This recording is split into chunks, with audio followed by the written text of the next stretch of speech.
करिए शुरुआत।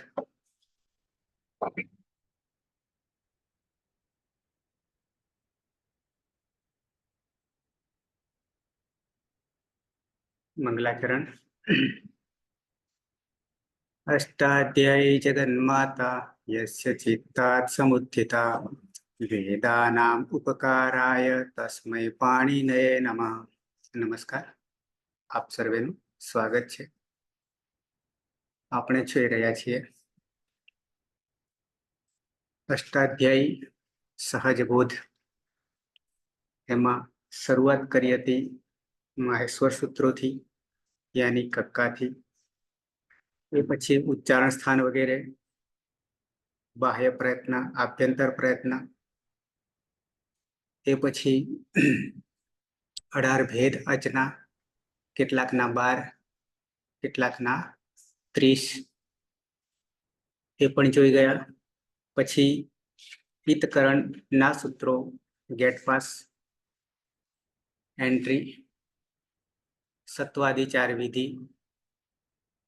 અને એ પછી પદ નિર્ણય।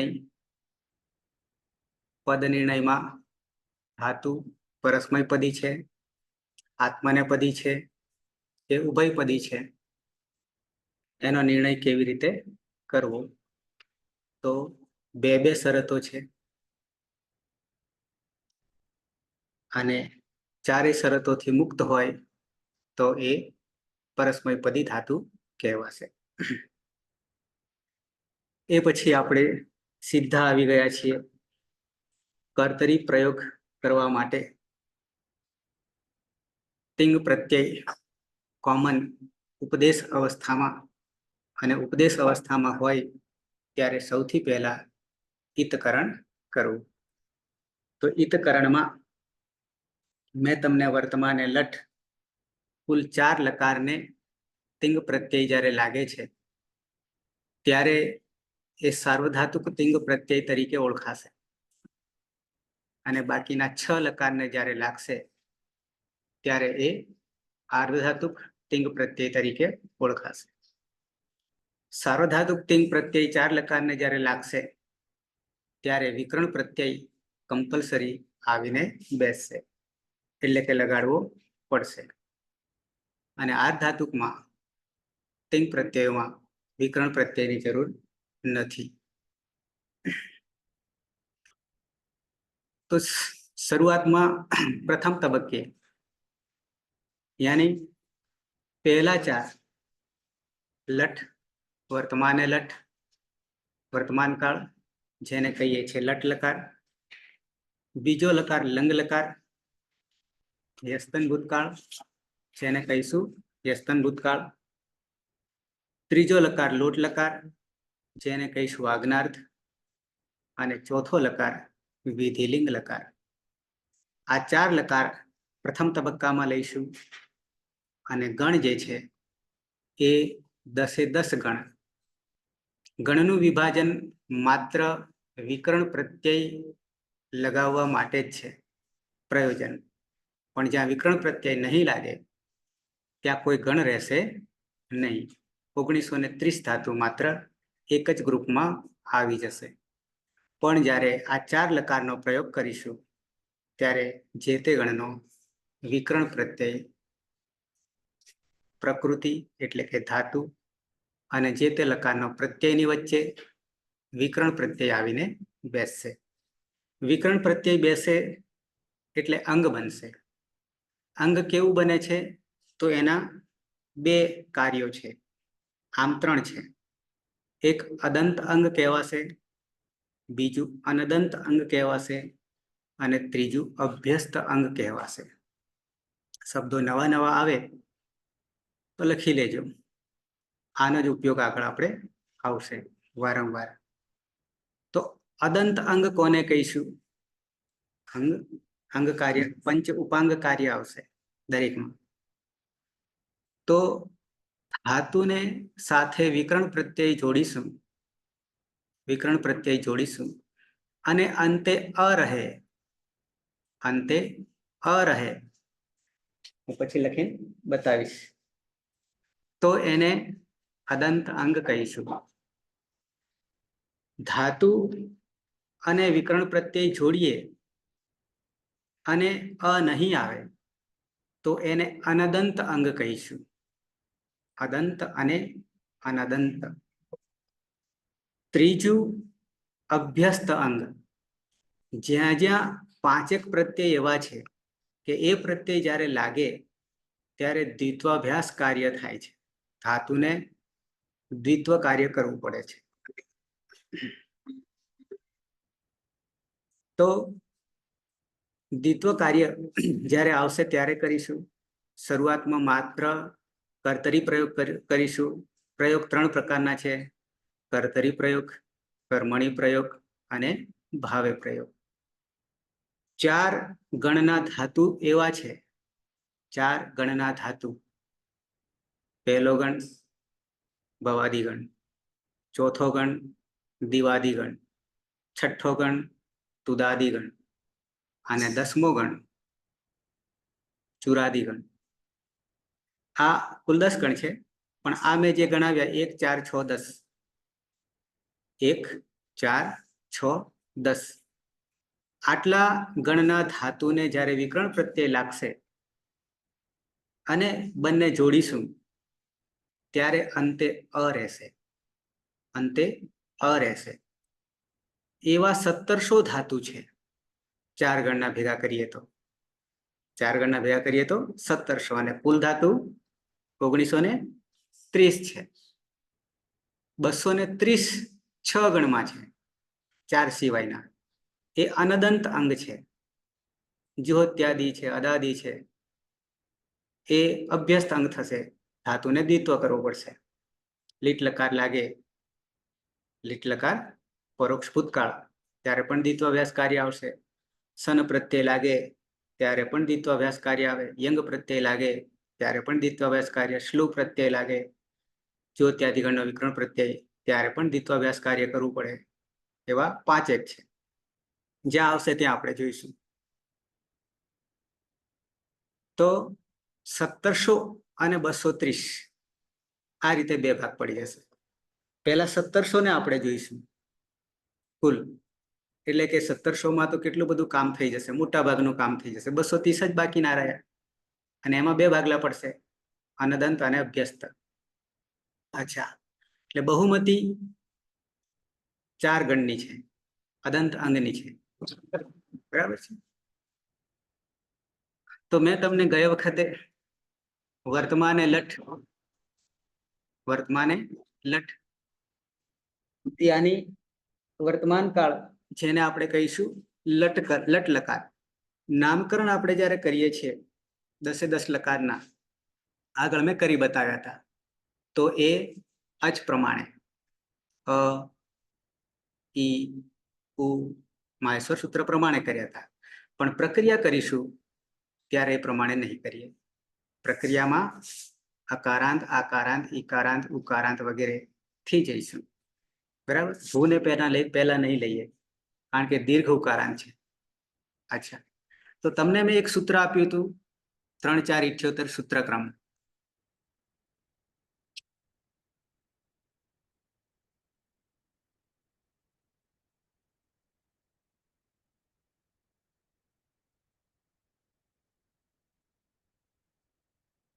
સૂત્ર આવું છે: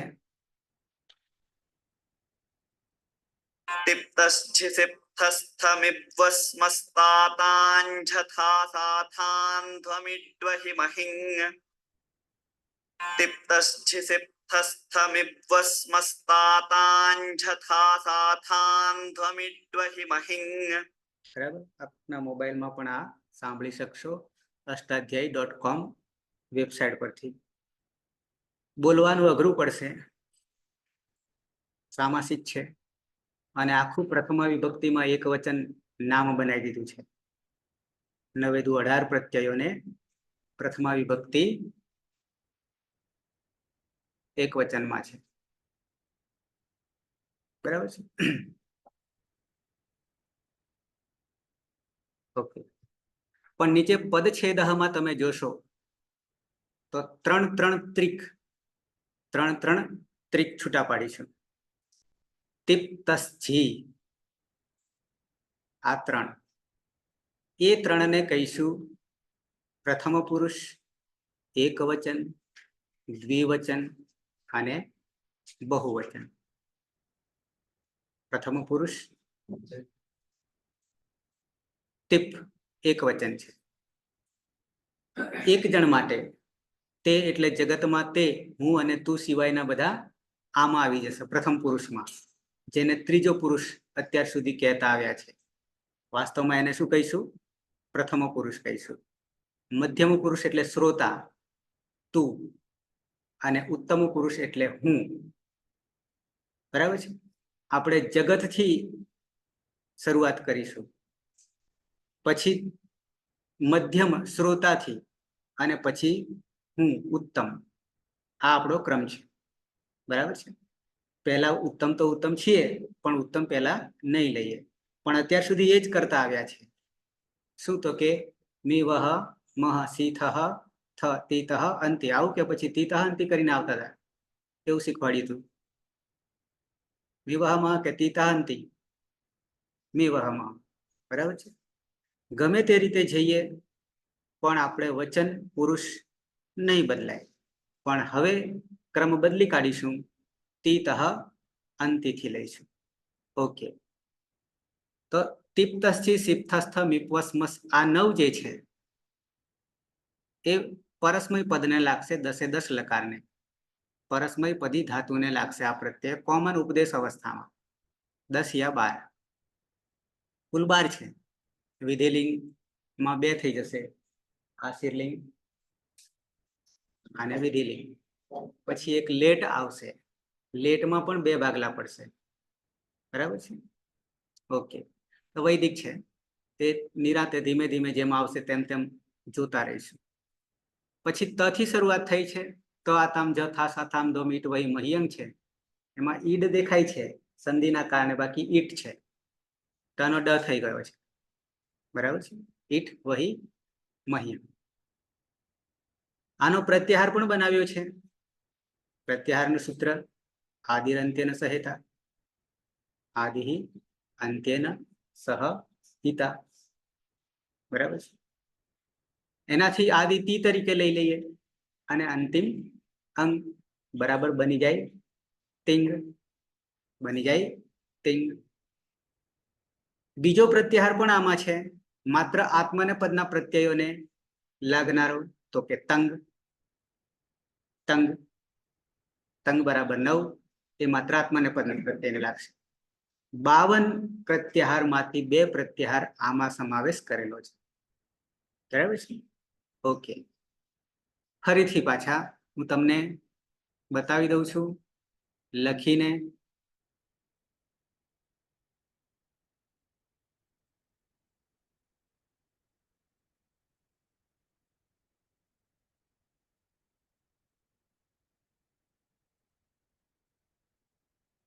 આ ફરી લખું છું, અથવા તો એ ઉપર બી છે પણ કદાચ ભેગું થઈ ગયું છે, એના કારણે આ બનાવેલા છે, આ બનાવેલા છે.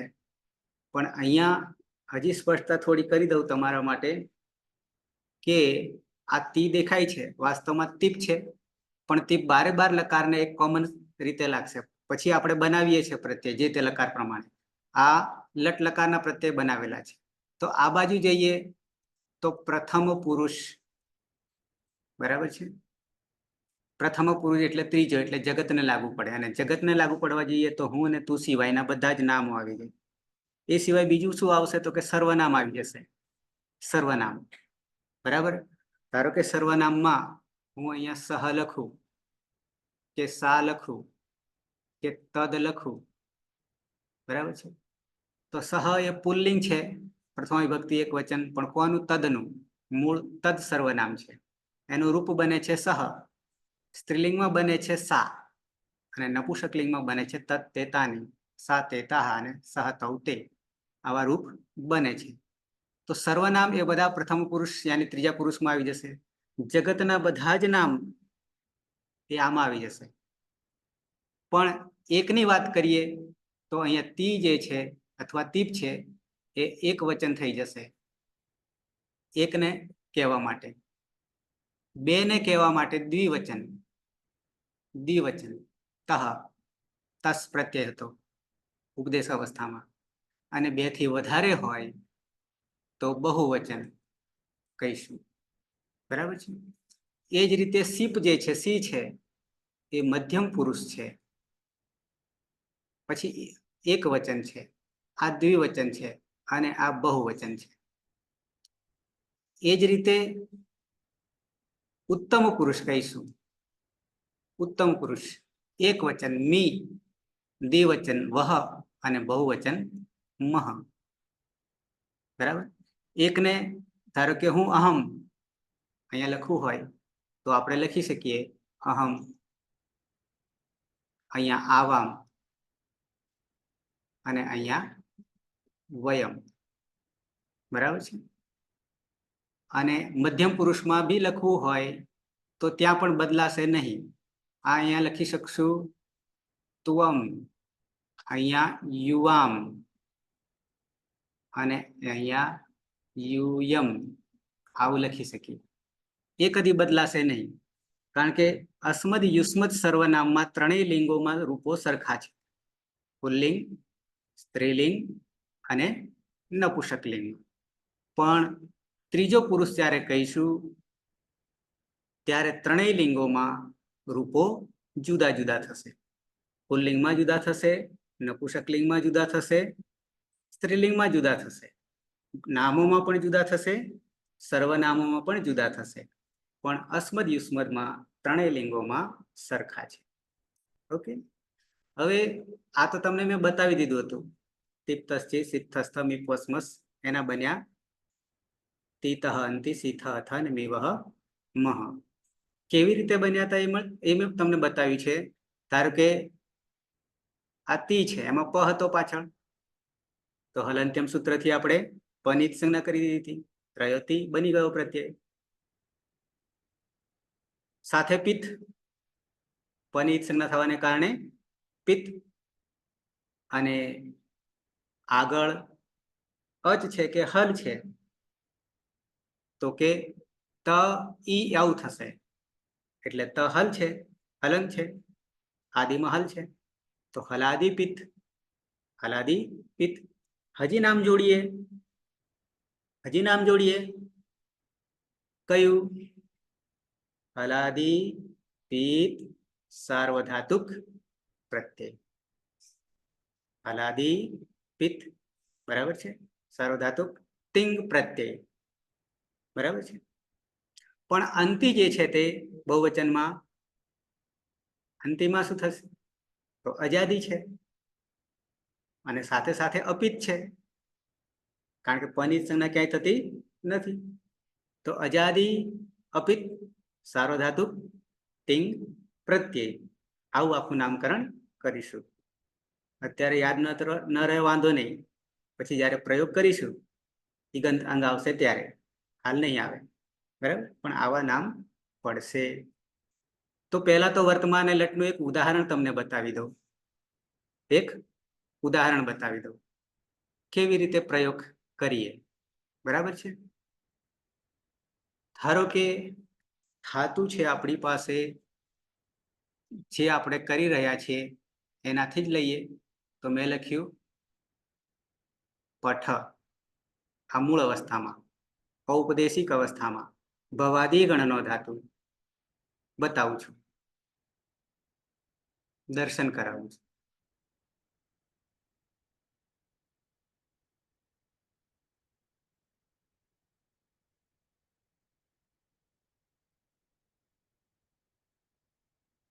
ત્રણસો ને એક ક્રમ તમને દેખાશે. શું લખ્યું છે 301 માં? મેં લખ્યું એ પઠ દેખાય છે, ઉપર ચંદ્રબિંદી દેખાય છે. વ્યક્તાયામ વાચી એ એનો સંસ્કૃતમાં સમાનાર્થી અર્થ કર્યો છે. વ્યક્તાયામ વાચી. બરાબર છે. ભીમસેને પહેલી વાર એ અર્થ આપ્યા છે. પછી પઠ દેખાય છે નેક્સ્ટમાં, તો એમાં ઠ હલંત થઈ ગયો છે. ઠ હલંત થઈ ગયો છે. કેવી રીતે થઈ ગયો? ઈતકરણ કરી દીધું છે અને ઠમાં રહેલો અ અનુનાસિક છે. ઉપદેશે અચ અનુનાસિક ઈત. કોઈ સ્વરાંકન નથી, કોઈ સ્વરાંકન નથી. ઈતકરણ થાય છે પણ 4 શરતોમાંથી એક બી શરત લાગુ પડતી નથી. કઈ 4 શરતો હતી? અનુદાત્ત ગીત આત્મનેપદમ અને સ્વરિત ઈત કર્તૃભિપ્રાયે ક્રિયાફલે. અનુદાત્તની ઈત્સંજ્ઞા થાય અથવા અંગની ઈત્સંજ્ઞા થાય તો આત્મનેપદી. સ્વરિતની ઈત્સંજ્ઞા થાય અથવા યની ઈત્સંજ્ઞા થાય તો ઉભયપદી. આમાં 4 શરતથી મુક્ત છે. એટલે ધાતુ કેવો બની ગયો? પરસ્મયપદી. ઈતકરણ કરી નાખ્યું તો ધાતુ સંજ્ઞા નામકરણ પડશે. શું? ઔપદેશિક અવસ્થામાં પઠ છે, પછી ધાતુ સંજ્ઞા ઈતકરણ કર્યા પછી. હવે આ પઠ તમને જોવા મળશે. કોઈ પણ ટેક્સ જોશો ને તો ધાતુ તમને માત્ર પઠ જોવા મળશે, પણ પઠ ચંદ્રબિંદી વાળો ક્યાંય જોવા નહીં મળે. પણ જ્યાં સુધી ઔપદેશિક અવસ્થા નહીં હોય ત્યાં સુધી આપણને દિશા મળશે નહીં. આવું લાગે છે? પદ નિર્ણય ધાતુ નિર્ણય થઈ શકશે નહીં સીધા પઠથી, સિવાય કઈ યાદ રાખ્યું હોય તો બરાબર છે.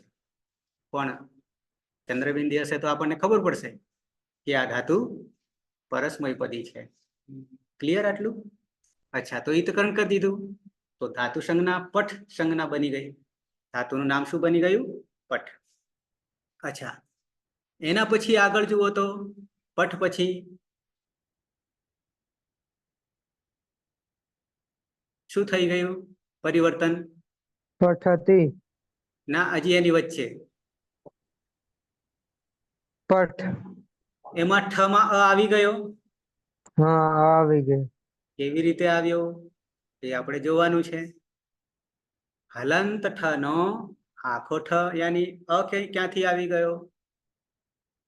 બરાબર છે.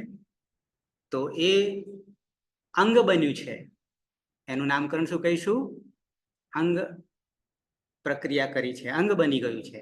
અંગ કેવી રીતે બન્યું? હાલ મેં તમને કહ્યું કે 4 લકાર લઠ, લંગ, લોટ અને વિધિલિંગ, આ 4 લકારને જ્યારે તિંગ પ્રત્યય લગાવવાના થાય, યાની 10 લકારના પ્રત્યય લગાવવાના થાય કે 12 લકારના પ્રત્યય લગાવવાના થાય તો વિકરણ પ્રત્યય જે તે ગણનો વચ્ચે આવીને બેસશે. કોની વચ્ચે આવીને બેસશે? ધાતુ અને જે તે લકારના પ્રત્યયની વચ્ચે. બરાબર છે. તો પઠ ધાતુ સંજ્ઞા છે અને પઠથી રૂપ બનેલું છે. ત્યાં હજી લકારનો પ્રત્યય લાગી ગયેલો છે, પણ વચ્ચે શું થયું? અ આવીને બેઠો, પઠ. ત્યાં વિકરણ પ્રત્યય લાગ્યો છે, પણ એમાં વિકરણ પ્રત્યય કયો છે હું પછી લખીને બતાવીશ. તો ભવાદી ગણનો ધાતુ છે પહેલા ગણ, તો વિકરણ પ્રત્યય સપ છે. વિકરણ પ્રત્યય સપ છે. સપમાં પણ પ્રત્યય છે. વિકરણ પ્રત્યય નામકરણ છે એટલે ઉપદેશ અવસ્થામાં છે. અને ઉપદેશ અવસ્થામાં છે એટલે શું કરવું પડે? પહેલી પ્રક્રિયા ઈતકરણ કરવું પડે. બરાબર છે. તો સપમાં પ ની હલંત્યમ સૂત્રથી ઈત્સંજ્ઞા થઈ જાય. સમા રહેલ, અરે સમા અ છે અને આગળ સ છે, તાલવ્ય સ છે. લશકવ તદ્ધિતે, લશકુ અતદ્ધિતે થી સ ની પણ ઈત્સંજ્ઞા થઈ જશે. તસ્ય લોપઃ અદર્શનમ લોપઃ. રહ્યો અ. હવે એ અને આ પઠ ધાતુ સાથે જોડી દો તો ઠ આખો થઈ ગયો. ઠ જેવો આખો થઈ ગયો તો કેવું અંગ બન્યું? પાછળ કોણ છે? અ છે. તો અદંત અંગ બની ગયું. અ પાછળ નહીં હોય કે અ સિવાય કોઈ પણ હોય તો અનદંત અંગ થઈ જાય. આ ઓળખ છે.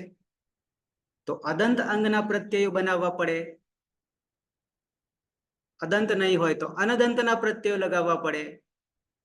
અને અભ્યસ્ત કાર્ય થતું હોય તો અભ્યસ્ત કાર્યમાં અભ્યસ્ત અંગના પ્રત્યયો લગાવવા પડે. આવા 3 પ્રકારના પ્રત્યયો બનશે. એ 3 માંથી આપણે પહેલા માત્ર અદંત અંગના પ્રત્યયો જાણીશું. કેમ? તો કે 4 ગણ, પહેલો ભવાદી, ચોથો દિવાદી, છઠ્ઠો તુદાદી, 10મો ચુરાદી. આ 4 ગણના ધાતુઓને ભેગા કરીએ તો 1700 ધાતુ છે. પહેલા ગણમાં 993 છે. પહેલા ગણમાં 993 છે. તો 1700 ધાતુમાં વિકર્ણ પ્રત્યય લગાવીશું ત્યારે પાછળ અ આવીને ઊભો રહેશે, એટલે અદંત અંગ થઈ જશે. પછી પાછળ ટીપ પ્રત્યય છે. પ્રથમ પુરુષ એકવચન ટીપમાંથી તી થઈ ગયો, વર્તમાન લટનો જોડી દીધું, પઠતી. અર્થ કરવું હોય તો તે એક વચન છે. અહીંયા પડના અધ્યયન કરનાર લખ્યું છે ને, અર્થ હિન્દીમાં. ભણે છે, અધ્યયન કરે છે, વાંચે છે.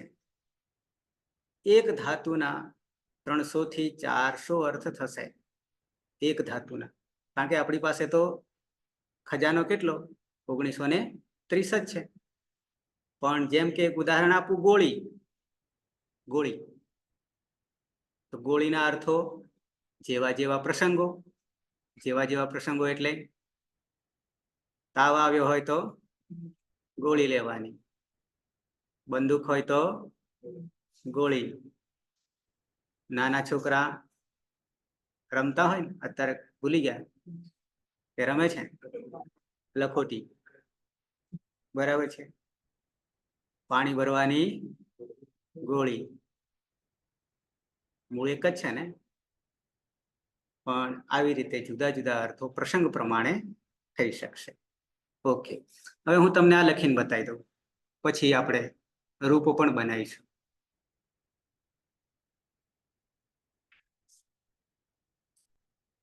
તો પઠ ઉપદેશ અવસ્થામાં છે. શું કરીએ છીએ? હિતકરણ કરીએ છીએ. ઉપદેશે અજનાસિકથી પઠ ધાતુ સંજ્ઞા બની જાય છે. કયા ગણનો ધાતુ છે? તો કે ભવાદી ગણનો છે. ભવાદી ગણનો વિકર્ણ પ્રત્યય કયો? તો કે સ હલંત કરીએ, અ કરીએ અને પ કરીએ, બરાબર છે. પછી પાછળ પ્રથમ પુરુષ એકવચનનો ટીપ પ્રત્યય છે, બરાબર છે. આટલાનું સંયોજન કરવાનું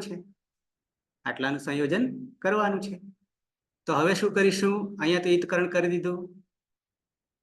આને હજી આપણે લખવું હોય તો પ, જો કે પાડવાની જરૂર નહીં, અનુવૃત્તિ, આનુપૂર્વી, નહીં તો પમાય અ રહેલો છે, બરાબર છે. ઠમાય અ રહેલો છે, કરવું હોય તો, પણ જરૂર નથી એટલે નહીં કરતા. ઓકે, તો ઠ હલન થઈ ગયો. અહીંયા પણ હિતકરણ કરીશું.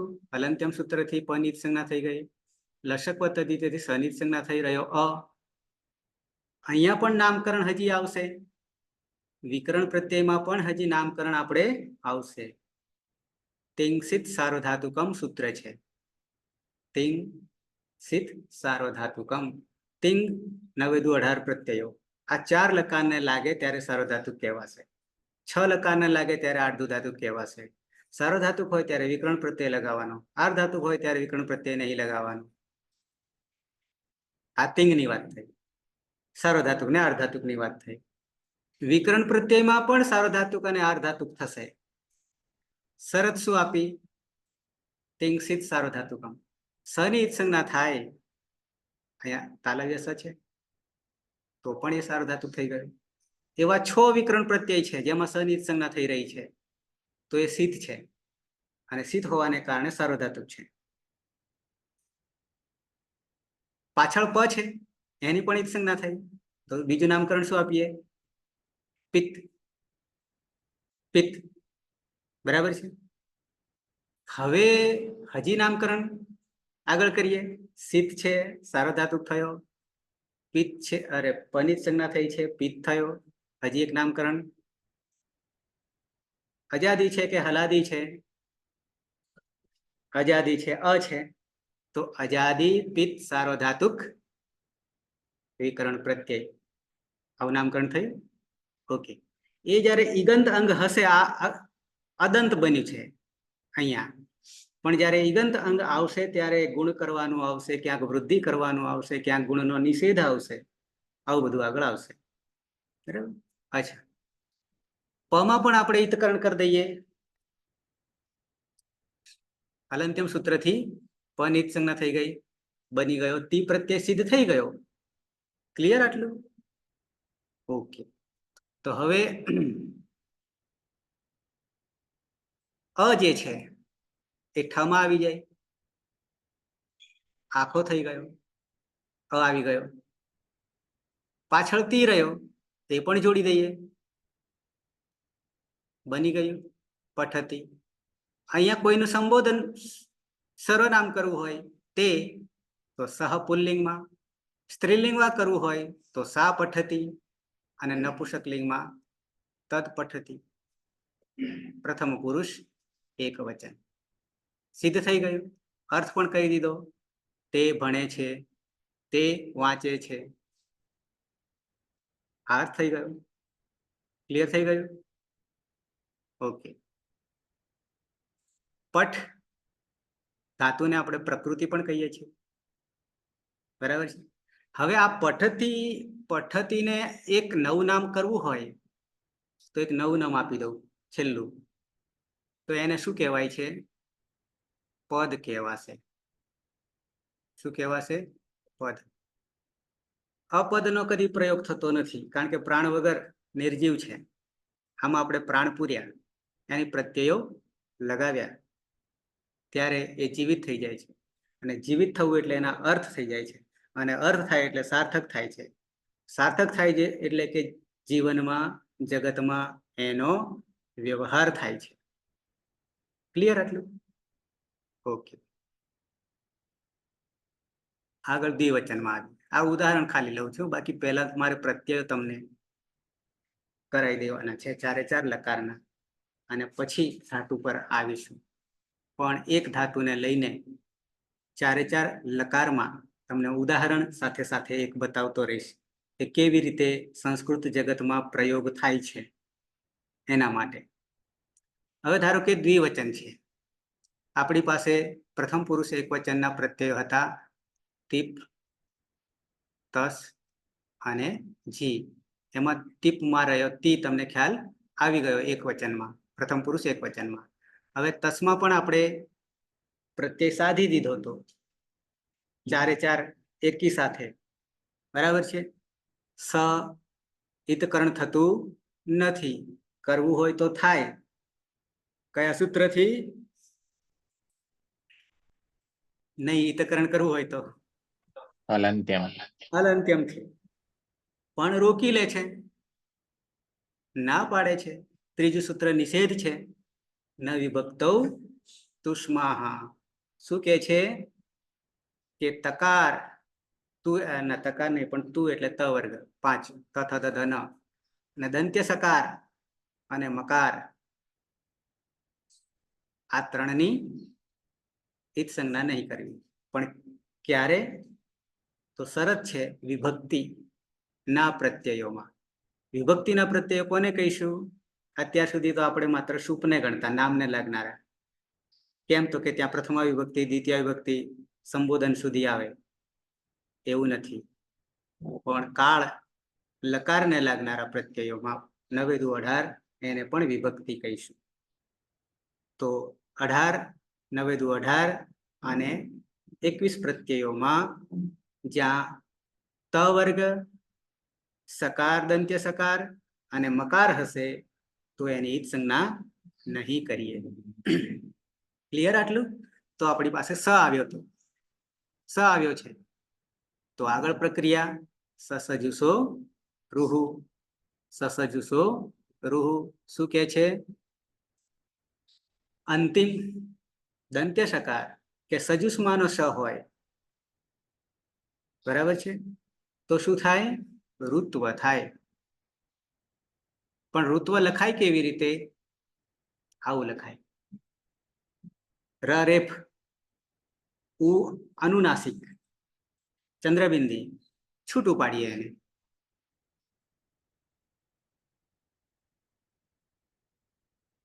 તો ર હલંત કરી દીધો, ઉ જુદો પાડી દીધો સમજવા માટે. તો હવે આ બી પ્રત્યય બનાવ્યો, સસજી સ્વરૂહ ઋત્વ કર્યું, જસ્ત્વ કરવાનું થાય, ઋત્વ કરવાનું થાય, વગેરે વગેરે. અચ્છા, તો હવે ઈતકરણ કરીશું તો ઉપદેશે અચ અનુનાસિક ઈત ઉગયો, રહ્યો ર, રહ્યો ર. તો સનો બનાવી દીધો ર હલંત. પ્રક્રિયા અધૂરી હજી. તો શું કરીએ છીએ? ખરવસાનયો વિસર્જનીય. ખર વર્ણ બરાબર 13, 13 જેને અઘોષ પણ કહીએ છીએ. ખરો વિવારા આશ્વાસા ઘોષાશ્ચ, આગળ મેં તમને કહ્યું છે. 13 વર્ણો આવે છે. કયા 13? 11મું સૂત્ર, 12મું સૂત્ર અને 13મું સૂત્ર માહેશ્વર સૂત્ર. સસસર સુધી. ખપ છઠ થ ચટ ત કપ સસસર. બરાબર છે? બરાબર 13. બીજી રીતે કહીએ તો બીજો, પહેલો અને સસસ. 5 5 અને 3, 10 ને 3 13 બરાબર ખર. સૂત્ર શું કે છે? ખર વસાનયો અવસાનયો હો. ખર વર્ણ અવસાનમાં હોય, પાછળ કઈ ના હોય. અનુવૃત્તિ રની આવી રહી છે, રેફની કે ર હોય તો એનો શું કરવો? વિસર્ગ બરાબર આવું. ટપકા નહીં, ખાલી ખાલી ટપકા નહીં. બરાબર? ઓકે. તો આગળ શું હતો? તો કે ત હતો. તો હવે એ વિસર્ગ ક્યાં લાગી જશે? બરાબર છે. એવી રીતે આપણી પાસે કેટલા પ્રત્યય છે? હસ, તસ, પછી હસ, પછી વસ અને મસ. આ 4 છે. ચારેયમાં શું કરી દઈશું? વિસર્ગ કરી દઈશું. એટલે બની જાય તહ, થહ, વહ અને મહ. આવું બની જશે ને?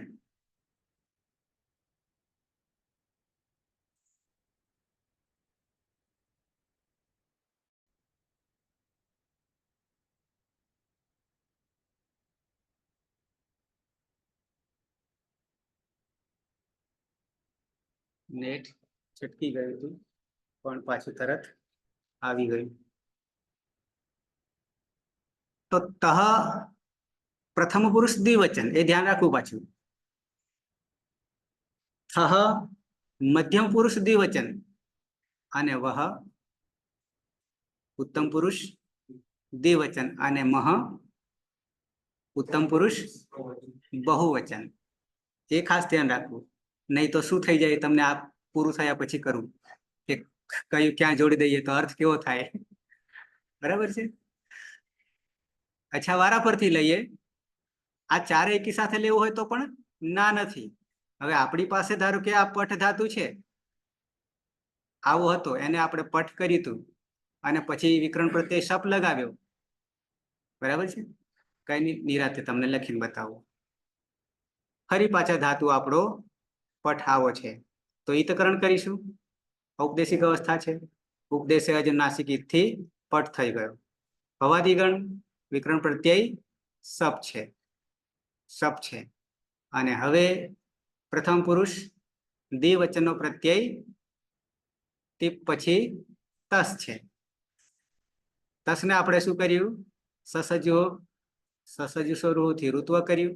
ઋત્વ આવો છે, ર વત્તા ઉ. ઉપદેશે અજનાસિક ઈત. ખરવસાનો વિસર્જનથી વિસર્ગ બરાબર તહ થઈ ગયો. અહીંયા પણ શું કરીશું? વિકરણ પ્રત્યયમાં પની હલંત્યમ સૂત્રથી સંજ્ઞા, સની લસકવત અધિતે સૂત્રથી સંજ્ઞા રહ્યો. હવે આ અ ક્યાં આવતો રહ્યો? ઠમાં આવતો રહ્યો. ઠ આખો થઈ ગયો. આ બાજુ તહ છે, સહ પછી તૌ. તૌ પઠતઃ. તે બે ભણે છે, તે બે ભણે છે, તે બે વાંચે છે. ક્લિયર અર્થ? ઓકે. બહુવચનમાં આવી જઈએ. અંતિ. આમ પ્રત્યય તો આપણી પાસે જી છે, તો ધાતુ છે પઠ, પઠ. ધાતુ છે પઠ. ઉપદેશે અજુનાસિક ઈથી ઠ હલંત કરી દઈએ. વિકરણ પ્રત્યય સપ છે, વત્તા પ્રત્યય કયો છે? જી છે. ઉપદેશ અવસ્થામાં જી છે. બરાબર છે. જીવનમાં એક જ વાર આ યાદ રાખવાનું છે, જન્મો જન્મ. પછી કઈ બદલાવાનું નથી. તો જીને આપણે ઝોંતઃ સૂત્ર વાપર્યું હતું, યાદ હોય તો. ઝોંતઃ થી શું કર્યું હતું? તો કે જ્યાં જ્યાં જ છે, તો અહીંયા જી જે છે ને એ જ હલંત છે અને ઈ છે. આવું છે. આનું પૂર્વી કરીએ તો. હવે ઝોંતઃ શું કહે છે? જ્યાં જ્યાં જ હોય ત્યાં ત્યાં અંતનો આદેશ કરવો. કોનો આદેશ કરવો? અંતનો આદેશ કરવો. ઝોંતઃ, જહ અંતઃ, ષષ્ઠી. જનું ષષ્ઠી. પછી ઈ છે, તો ઈને આપણે છોડવાનો નહીં પાછો, એને સમાઈ લઈશું. તો અહીંયા પાછળ લગાવી દઈએ. આને તો લાગે નહીં, અચ છે એટલે અહીંયા કોને લાગે? અચ કોને લાગે? હલને જ લાગે. તો કરી દઈએ અંતિ. ક્લિયર? તો પ્રત્યય બની ગયો. આ બાજુ વિકરણ પ્રત્યયમાં ઈતકરણ પની હલંત્યમ સૂત્રથી સંજ્ઞા, લસક પદ્ધતિ તેથી શનિત સંજ્ઞા, રહ્યો અ, આવતો રહ્યો પઠ. હવે અહીંયા પાછું શું થયું? અ છે અને પાછળ અ છે. સંધિ કરવા જઈએ તો અક સવર્ણ દીર્ઘ થાય. દીર્ઘ નહીં કરવું, થતું નથી. સંધિ વર્ણ વચ્ચે થાય છે, પણ અહીંયા પ્રત્યય બે જોડાઈ રહ્યા છે. અહીંયા પ્રત્યય બે જોડાઈ રહ્યા છે. શું કરીશું? તો એના માટે એક અલગથી સૂત્ર આવશે. જૂના મિત્રો વિના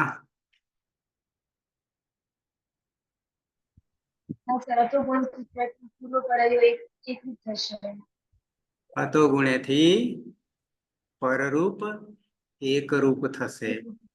પણ મારે સૂત્ર બતાવવું પડશે તો ખબર પડશે આમને.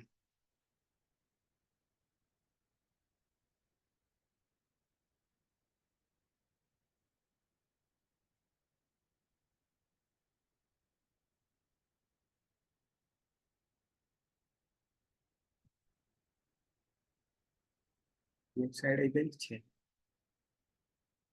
ઓકે.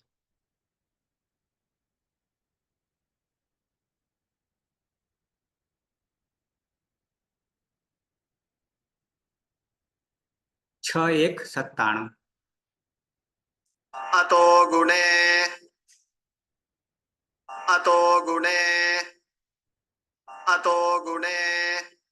ઓકે, જોઈએ. અતઃ દેખાય છે. અતનું પંચમી એક વચન, પંચમી ષષ્ઠી સરખા, એ આપણે અત્યારે ન ધ્યાન રાખીએ, એટલા માટે કે સુપ આપણે લીધું નથી. સુપ પ્રત્યે આપણે લીધા નથી. પછી અહીંયા ગુણે છે. સપ્તમી એક વચન, પરમાં હોય. ગુણ પરમાં હોય તો હવે ગુણ પણ પાછો વર્ણ સમજવો પડશે. નીચે જો કે છે આપ્યો છે સંહિતાયામ, એટલે સંધિ કર્યું છે. એક પૂર્વ પરયો. બરાબર છે. સૂત્ર છે આપણું અદેન ગુણ છે. સૂત્ર અદેન ગુણ. બીજું સૂત્ર છે શરૂઆતમાં. પહેલું વૃદ્ધિરાદેશ છે અષ્ટાધ્યાયનું શરૂઆતનું, ત્યાંથી શરૂઆત થઈ જાય છે. અને બીજું અદેન ગુણ છે. તો અદેન ગુણમાં વર્ણો છે, તમને એ બી બતાવી દો જરા. એક, બે.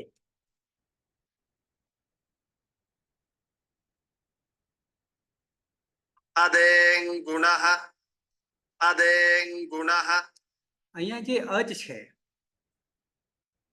એ કયા વર્ણોને ગુણ થાય છે સંજ્ઞા, કયા અચનો ગુણ સંજ્ઞા થાય છે એનું આ સૂત્ર છે, સંજ્ઞાનું સૂત્ર છે. જેમ કે અહીંયા અત દેખાય છે ને, અત એ તપરકરણ છે.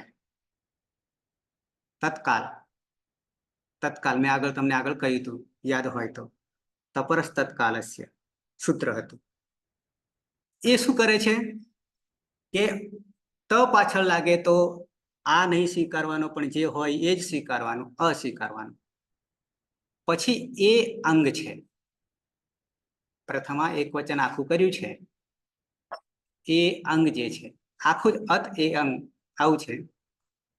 પણ એ અંગ એ પ્રત્યાહાર છે. અંગના કેટલા પ્રત્યાહાર બને? ત્રીજા સૂત્રમાં જુઓ, એક બને. અને કયો બને? એ અંગ બને. બરાબર કેટલા અચ થયા? કેટલા સ્વર થયા? એ અને ઓ બે, એ અને ઓ થયા. કુલ આ સૂત્રમાં હવે કેટલા વર્ણો થયા? અચ થયા, સ્વર થયા. આદેંગમાં 3 થયા. અ, એ ઓ અને ઓ. આ 3ની ગુણ સંજ્ઞા થાય છે એમ કેવું છે. નામકરણ. બરાબર.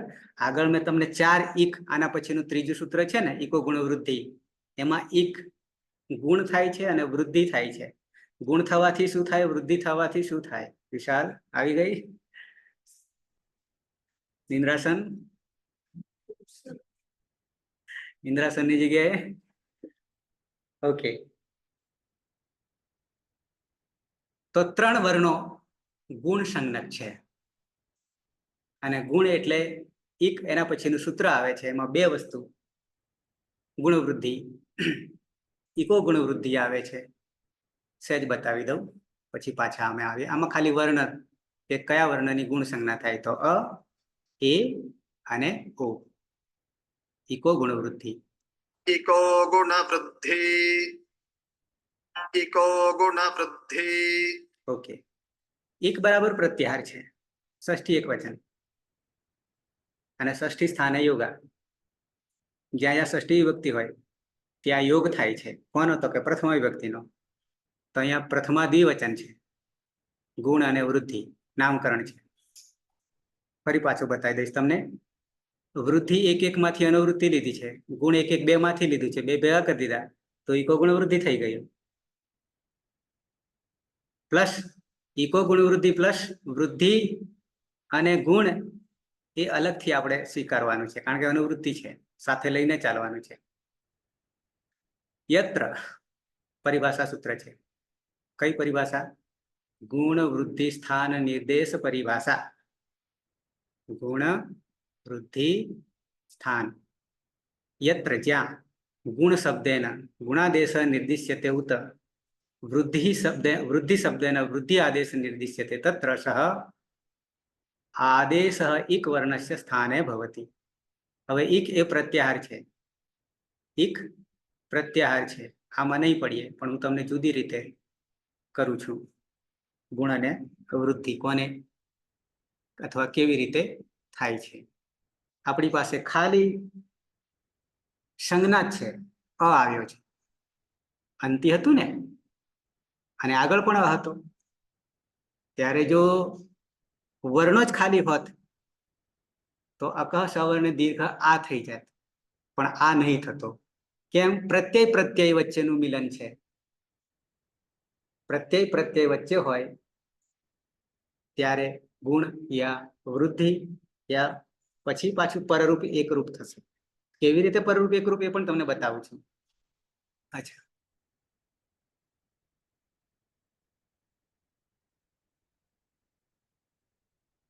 પહેલા ફરી પાછું સૂત્ર પર આવી જઈએ. અદેન ગુણ તો બરાબર છે. અતો ગુણે શું કે છે? અપદાંત અકારાંત ગુણે પરે. આપણી પાસે પઠ આવ્યું હતું અને પછી અંતિ આવ્યું હતું. પાછો ત્યાં જઈશ. અકારાંત અંતે અદંત છે. અપદાંત પદના અંતે નહીં હોય એવો અપદાંત અકારાંત. આપણો અકાર જે આવ્યો છે એ અંતે નથી, વચ્ચે છે, બે ભેગા થયા છે. બરાબર છે. ગુણે પરે ગુણ સંજ્ઞક છે, ગુણ સંજ્ઞક છે અદેંગુણ. કારણ કે જયારે પ્રત્યય હોય, બરાબર છે, વર્ણ હોય તો સંધિ થાય. સંહિતાયામ પછી સંહિતાયામ સંધિ પૂર્વ પરયો, પહેલાનો અને પછીનો બે બે અ વત્તા અ, આમ આ થાય, પણ આપણે આ નહીં કરવાનો, આપણે ગુણ કરવાનો છે. અને તે ગુણ બરાબર પૂર્વ પરયો એક જ થઈ જશે. બે માંથી એક જ સ્વીકારવાનો. અને પરરૂપ પછીનો, જાણે કે આગલો જતો રહ્યો, એકાદેશ ભવતી, એકાદેશ થઈ જશે. બીજી ભાષામાં તમને કહું તો અહીંયા એક વેદાંતની ભાષા આવી છે. કઈ ભાષા આવી? અદ્વૈતવાદ. અદ્વૈતવાદ. જીવ અને આત્મા અથવા તો આત્મા અને બ્રહ્મ એક જ છે. શંકરાચાર્યનો મત એક જ છે. એમ અહીંયા અ વત્તા અ બરાબર એક જ થઈ જાય છે અને પરરૂપ એકરૂપ થઈ જાય છે. હવે હું તમને લખીને બતાવું છું.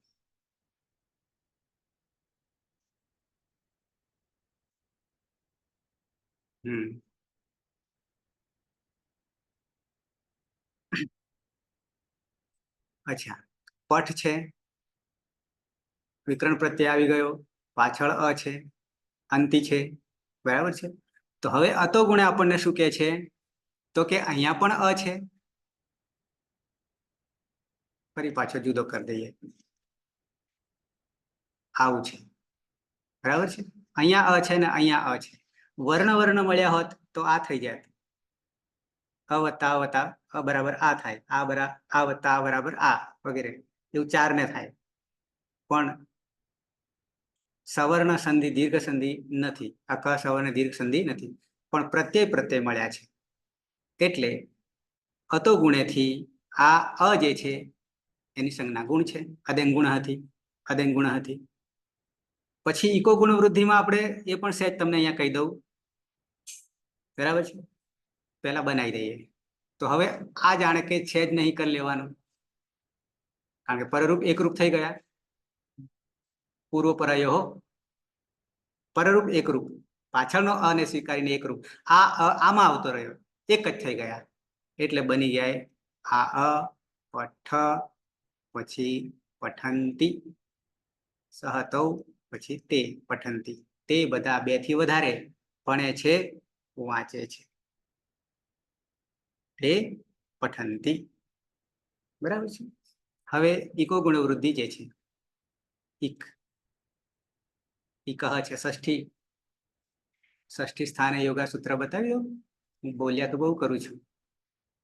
જ્યાં જ્યાં ષષ્ઠી આવે ત્યાં ત્યાં પ્રથમાનો યોગ થાય.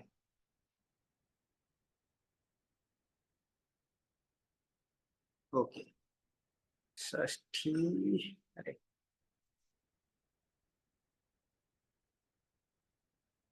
અહીંયા 1-1-49. षष्ठी स्थाने योगा, षष्ठी स्थाने योगा, ષષ્ઠી પ્રથમા એક વચન, સ્થાને યોગા પ્રથમા એક વચન. પરિભાષા સૂત્ર. ષષ્ઠી વિભક્તિ નિર્ણય પરિભાષા, આવું નામકરણ છે. જ્યાં જ્યાં ષષ્ઠી વિભક્તિ આવશે ત્યાં યોગ થશે. પણ કોનો? જે પ્રથમા વિભક્તિમાં એ જ સૂત્રમાં હશે એનો. પછી જ્યાં જ્યાં સપ્તમી હશે હંમેશા એ પરમાં હોય. જેમ કે અચી, અચનું અચી, તો અચ પરમાં હોય. આવો અર્થ કરીશ. અચ્છા. સૂત્રેષુ વિદ્યમાનયા ષષ્ઠી વિભક્ત્યા યત્ર સંબંધસ્ય સ્પષ્ટમ જ્ઞાનમ ન ભવતિ. આમ તો મોટા ભાગે ષષ્ઠી વિભક્તિ સંબંધ બતાવે છે, કારકમાં નથી ગણાતી, કારણ કે ડાયરેક્ટ ક્રિયા સાથે નથી જોડાતી. સંબંધ નોની નુના રોરી રૂરા. નામ હોય તો નોની નુના પાછળ ગુજરાતીમાં, અને સર્વનામનું હોય તો રોરી રૂરા, મારો મારી મારું મારા. અને નામ હોય તો રામ ધારો કે રામના, રામની, રામનું, રામના. બરાબર છે. પણ અહીંયા કંઈક થોડોક જુદો અર્થ બતાવે છે. સૂત્રેષુ, સૂત્રોમાં, વિદ્યમાનયા રહેલ ષષ્ઠી વિભક્ત્યા, જ્યાં જ્યાં ષષ્ઠી વિભક્તિ, યત્ર સંબંધસ્ય સ્પષ્ટમ જ્ઞાનમ ન ભવતી, સંબંધનો સ્પષ્ટ જ્ઞાન ન થાય ત્યારે તત્ર ષષ્ઠી વિભક્તિ સ્થાનીનઃ ઉચ્ચારણ પ્રસંગસ્ય નિર્દેશમ કરોતી. નીચે ઉતરવાની જરૂર નથી, પણ એની જગ્યાએ યોગ થશે અને કોનો? જે પ્રથમ વિભક્તિમાં હશે એનો. બરાબર છે.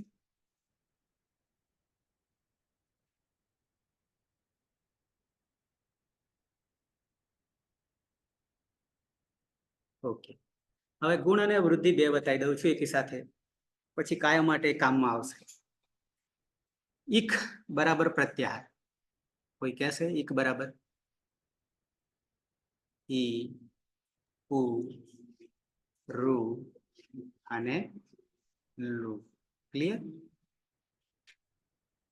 આ બાજુ ગુણ પણ કરીશું અને આ બાજુ વૃદ્ધિ પણ કરીશું. ઈ નો ગુણ શું થશે? એ. અને ઈ આઈ. ઉ નો ગુણ ઓ અને વૃદ્ધિ ઔ. રૂ નો ગુણ અર અને વૃદ્ધિ આર. લુ નો ગુણ અલ અને વૃદ્ધિ આલ. આટલું ધ્યાન રાખવું. છે કઈ અઘરું? એક પ્રત્યાહાર છે. કના કેટલા પ્રત્યાહાર બનતા હતા? કના ઈત્સંજ્ઞક વર્ણ ક છે, બીજા સૂત્રમાં આવે છે અય ઉન રૂલુક. 3 અક, ઇક, ઉક. અહીંયા ઈક છે. અક બરાબર 5 અને ઈક બરાબર 4. તો એનું શું થાય? ગુણ કહેતો ઈકનો ક્રમશઃ. એ ક્રમશઃ નું સૂત્ર પાછું બીજું છે, સ્થાને અંતરતમ. સૂત્ર સ્થાને અંતરતમ. બરાબર છે. એક પછી એક. એ ચોય વાયા જેમ કે. તો આ મેં તમને ગુણ અને વૃદ્ધિ. પણ આપણે અંતિ કર્યું એ ગુણ સંજ્ઞક હતો, અદેંગ ગુણ હતી, ખાલી સંજ્ઞક હતો.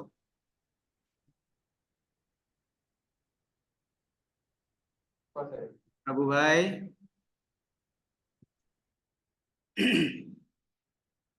હા સર.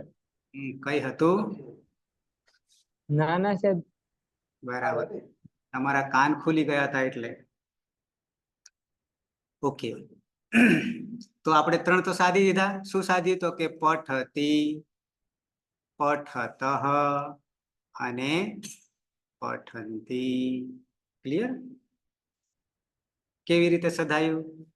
એ આ પ્રક્રિયા આપણને એકવાર જીવનમાં બેસી જાય તો આ આવા ધાતુ, કેવા? આવા ધાતુ, અકારાંત. કેવા?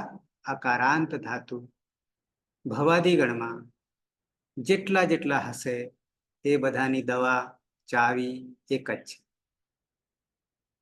એક સાથે સબ સાથે, એક સાથે સબ સાથે. એકને સાધવાનું, બધા સધાઈ જાય. નહીં તો એક ઉદાહરણ સાથે પૂરું કરું, વાર્તા સાથે. શું થયું હતું તે. આ એક શોર્ટકટ લાઘવતા સંક્ષિપ્ત તો પાણીનીએ કર્યું છે, પણ આ અષ્ટાધ્યાયી વ્યાકરણ ગ્રંથ બૃહસ્પતિ, નામ સાંભળીશ? બૃહસ્પતિ દેવોના ગુરુ, શુક્રાચાર્ય દાનવોના ગુરુ. બરાબર છે. તો દેવોના ગુરુ અને દેવોના રાજા પાછા અધિપતિ ઇન્દ્ર. તો બૃહસ્પતિએ ઇન્દ્રને આ અષ્ટાધ્યાયી વ્યાકરણ ભણાવતા, ગુરુ તરીકે ભણાવતા હતા. ત્યારે એકે એક પદને સમજાવતા સમજાવતા 1000 દિવ્ય વર્ષ વીતી ગયા. દિવ્ય વર્ષ એટલે ભગવદ્ ગીતામાં ક્યાંક આવે છે.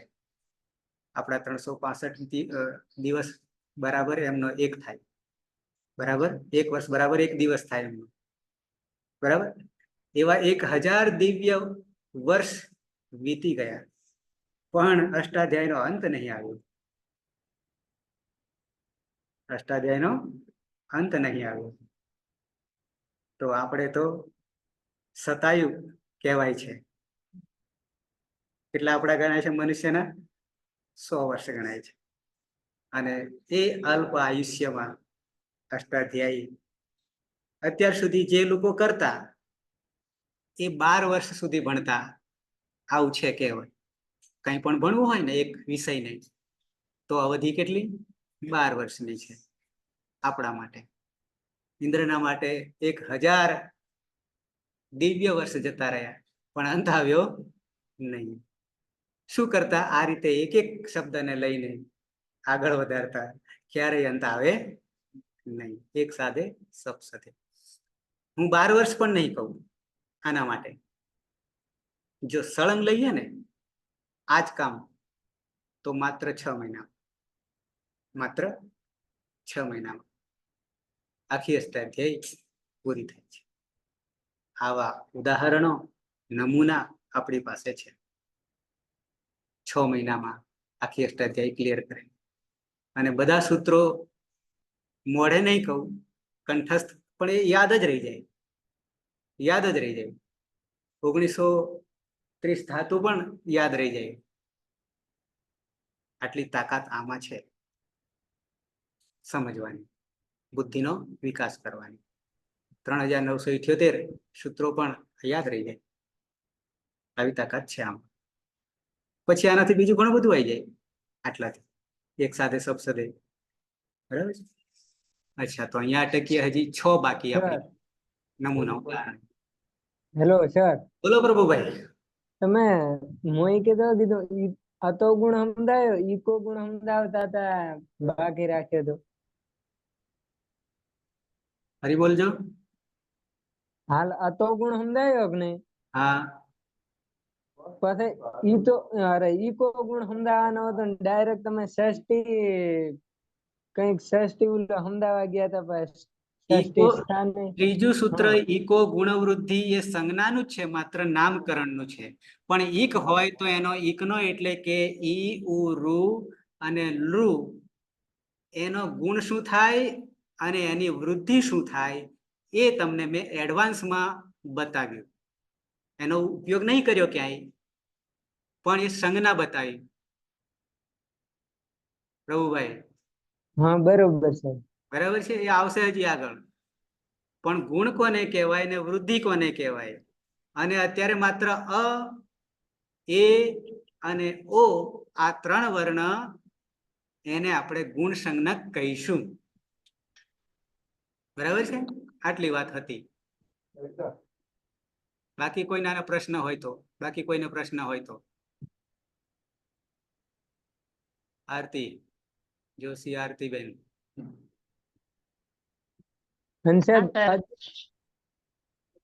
હા, અદેય ગુણમાં તમે શું કીધું? અદેય અદેન ગુણમાં અથ એટલે એકલો અ એની ગુણ સંજ્ઞા થાય છે, એ એની ગુણ સંજ્ઞા થાય છે અને ઓ આની પણ ગુણ સંજ્ઞા થાય છે. આટલું સમજવાનું છે.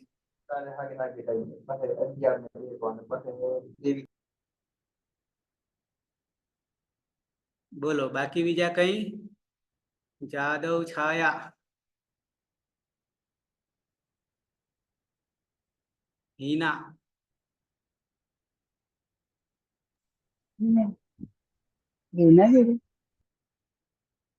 હિના ચૌધરી.